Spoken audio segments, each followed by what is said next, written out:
Padilha, quero trazer aqui um assunto nacional, mas que tem todo um contexto internacional também. Você tem atuado muito na questão das mudanças climáticas, né? A notícia é aqui do Rio Grande do Sul, a tragédia que o estado tem enfrentado é o maior sinistro enfrentado pelas seguradoras no Brasil, segundo o setor. A Confederação Nacional das Seguradoras disse que sinistros já acionados no Rio Grande do Sul por conta das enchentes somam um impacto de 1.673 bilhões de reais. O valor final ainda é incerto, né? Muita coisa ainda está acontecendo. Foram mais de 23 mil sinistros reportados até ontem, segundo a CNSEG. Bom, o Padilha, você pode falar um pouco sobre os riscos dessas mudanças climáticas, né? A Pois é, curto prazo, também, inclusive, risco para a existência humana, será? eu acho que sim.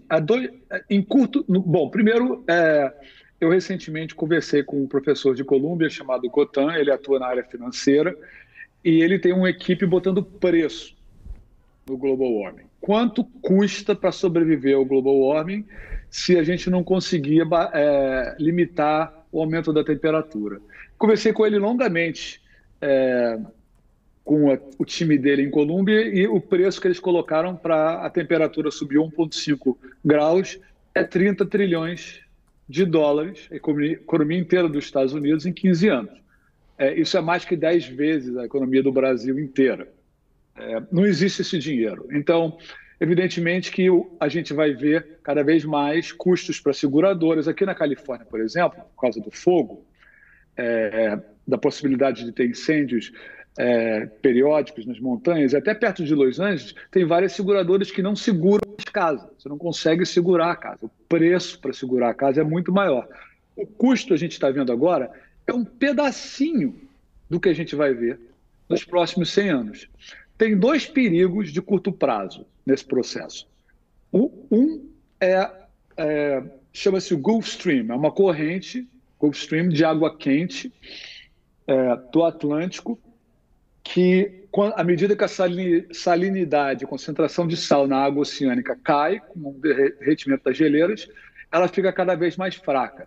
Se o Gulf Stream parar, e isso é esperado, é uma coisa que pode acontecer em 10 anos, a costa de Portugal, Nova York, Inglaterra, congela, vira a era do gelo nesses locais. Porque o Gulf Stream é o que torna esses locais habitáveis. Isso é um risco de curto prazo, de 10 anos, basicamente inexorável, vai acontecer. E tem um outro risco, que é o maior de todos, que tem uma geleira chamada Doomsday Glacier, geleira do fim do mundo. Ela fica num terreno inclinado e ela está sendo solapada por baixo com água quente do oceano e numa velocidade maior que o esperada. Se ela escorregar para o oceano inteiro, ela é do tamanho da Flórida. O nível do oceano cresce em 3 metros. Se o nível do oceano crescer em 3 metros, instantaneamente, na hora, crescer em 3 metros, o Rio de Janeiro está debaixo d'água, inabitável. Todas as cidades litorâneas do Brasil estão inabitáveis. Miami está debaixo d'água. Isso saiu amplamente coberto na mídia ontem, porque saiu um estudo novo, né? Então, a minha impressão é que a espécie humana, em geral, ela não faz o dever de casa, né? Por exemplo, a tragédia no sul do Brasil é, era claramente previsível. Eu até, na última vez que falei aqui no UOL, eu mostrei um estudo de 2 brasileiros, publicado em 2003, que dizia que ia acontecer a enchente que aconteceu no Sul com base no relatório do aquecimento global da ONU.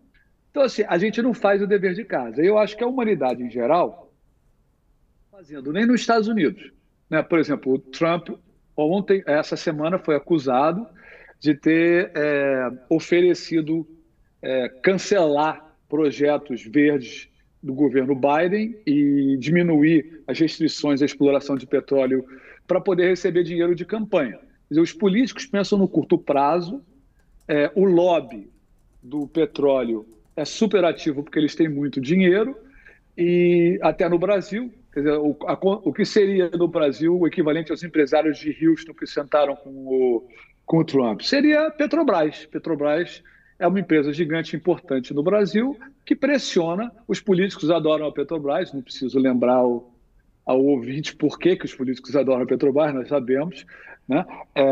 E pressiona para explorar petróleo, por exemplo, na foz do Amazonas. Quer dizer, caminhando numa direção insustentável para a espécie humana. Há risco de extinção da espécie humana? Sim, há vários. Tem uns que nada tem a ver com aquecimento global. Se cair um meteoro, como caiu na extinção dos dinossauros, a espécie humana acaba ou diminui muito.